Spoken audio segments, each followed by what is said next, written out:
if somebody want to cancel my right to exist, I will never sit down on the table with them and give them any form of recognition. There is no dialogue with someone who wants me to cease to exist. End of the story. Hamas wants the destruction of Israel. They don't want the land. They don't care for the land.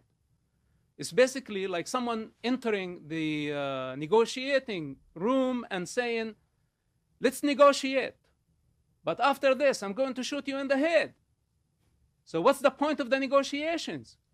If tomorrow you're going to kill my children, if the day after you're going to attempt to annihilate me. So first of all, the right to exist, I find this to be the most ironic point that the Israeli side makes.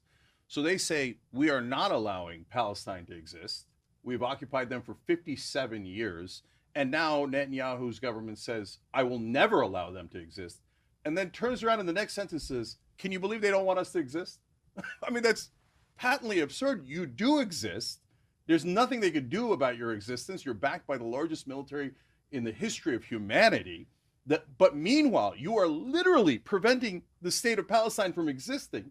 And then you say that is such an evil concept that you cannot even negotiate with it. But that's the concept that you not only believe in, but you're in the middle of doing right now. And nevertheless, I would negotiate with Israel. Even though they have prevented the Palestinian state from existing, even though they have oppressed and occupied, and then this whole idea of, oh my God, these people are uniquely anti-Semitic.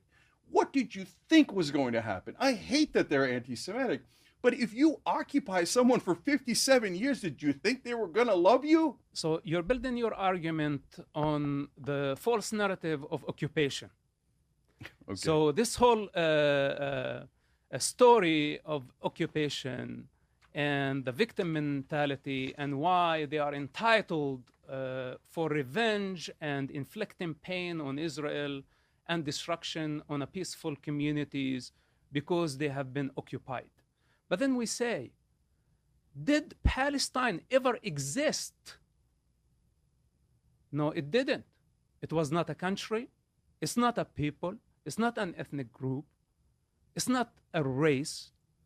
It was just a colonial entity created by the British. Then it was terminated in 1948 when the Jews had the right to declare their independence. They did, but the Arabs refused. There weren't Palestinians at that time.